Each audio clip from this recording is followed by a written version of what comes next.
नमस्कार, आप देख रहे हैं द संकेत लाइव। मैं हूं तमन्ना। आज हम बात करने जा रहे हैं उस वीडियो की जिसने सोशल मीडिया पर एक बार फिर यह सवाल खड़ा कर दिया है कि क्या आज का समाज काम देखने से ज्यादा गलती ढूंढने में दिलचस्पी रखता है। क्या आज किसी अफसर की वर्षों की मेहनत, उसकी सेवा, उसकी जिम्मेदारी, उसकी ईमानदारी से ज्यादा अहम हो गया है किसी एक सेकंड का फ्रेम। और क्या ट्रोलिंग अब हमारे चरित्र का हिस्सा बन चुकी है। बात हो रही है राजस्थान के बाड़मेर जिले की कलेक्टेड और चर्चित आईएएस अधिकारी टीना ढाबी की। वही टीना ढाबी जिन्होंने यूपीएससी परीक्षा टॉप की, वही टीना ढाबी जिन्होंने देश के अलग अलग हिस्सों में फील्ड में काम किया, वही टीना ढाबी जो आज बाड़मेर जैसे सीमावर्ती और चुनौतीपूर्ण जिले की जिम्मेदारी संभाल रही है। 26 जनवरी 2026 गणतंत्र दिवस बाड़मेर जिला कलेक्ट्रेट में राष्ट्रीय ध्वज फहराने का कार्यक्रम चल रहा था। कलेक्टर टीना ढाबी झंडा फहरा रही थी। सलामी का क्षण आया। इसी दौरान कुछ सेकंड के लिए वह गलत दिशा की ओर मुंह करके सलामी देते नजर आई। पास में मौजूद सुरक्षा कर्मी ने तुरंत उन्हें सही दिशा की ओर इशारा किया और टीना ढाबी ने तुरंत अपनी स्थिति ठीक की और औपचारिक सलामी पूरी की। बस यही कुछ सेकंड का क्लिप सोशल मीडिया पर वायरल हो गया और इसके बाद शुरू हुआ ट्रोलिंग का तूफान। कुछ यूजर्स ने इसे प्रोटोकॉल का उल्लंघन बताया, कुछ ने तंज कसा कि मैडम भूल गई कि झंडा फहराने के बाद किस दिशा में सलामी देनी है।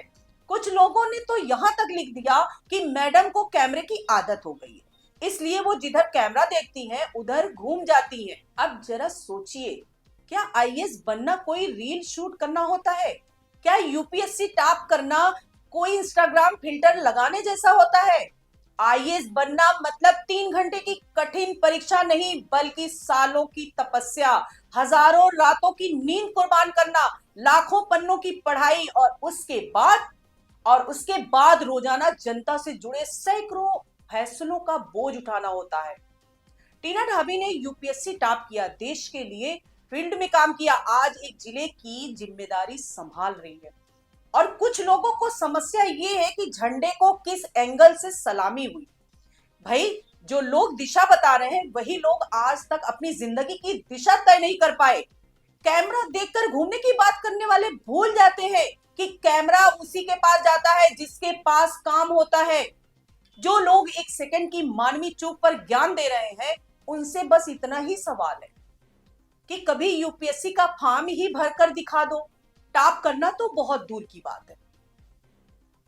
सोशल मीडिया पर हालांकि हर कोई आलोचक नहीं है। बड़ी संख्या में लोगों ने टीना ढाबी का बचाव भी किया।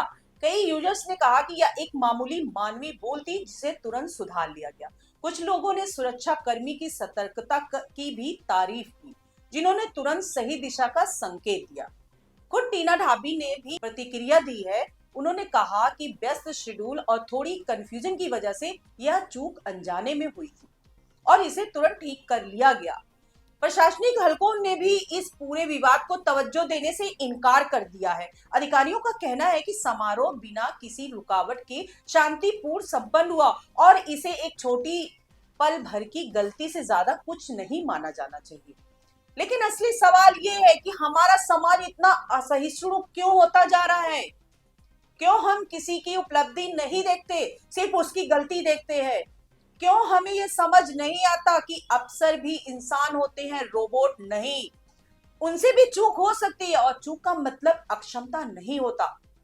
देश का तिरंगा उन हाथों में ज्यादा सुरक्षित है जो दिन रात सिस्टम को संभालते हैं, ना कि उन उंगलियों में जो सिर्फ कीबोर्ड पर बैठकर ट्रोल लिखती है। सम्मान योग्यता का होता है, शोर तो खाली लोग मचाते हैं। आज जरूरत है हम सोशल मीडिया को नफरत और मजाक का अड्डा बनाने की जगह जिम्मेदारी का मंच बनाए। आलोचना होनी चाहिए लेकिन मर्यादा के साथ, सवाल उठने चाहिए लेकिन इंसानियत के साथ, और उपलब्धि को सम्मान मिलना चाहिए, ट्रोलिंग नहीं। अब सवाल आपसे, क्या एक सेकंड की मानवीय गलती किसी अफसर की पूरी मेहनत पर भारी हो सकती है? क्या हम अपने समाज को इतना निर्दयी बना रहे हैं कि वहां गलती की कोई गुंजाइश ही ना बचे? कमेंट में अपनी राय जरूर लिखिए। वीडियो को लाइक कीजिए, शेयर कीजिए और द संकेत लाइव को सब्सक्राइब जरूर कीजिए। आज के लिए इतना ही। नमस्कार दोस्तों।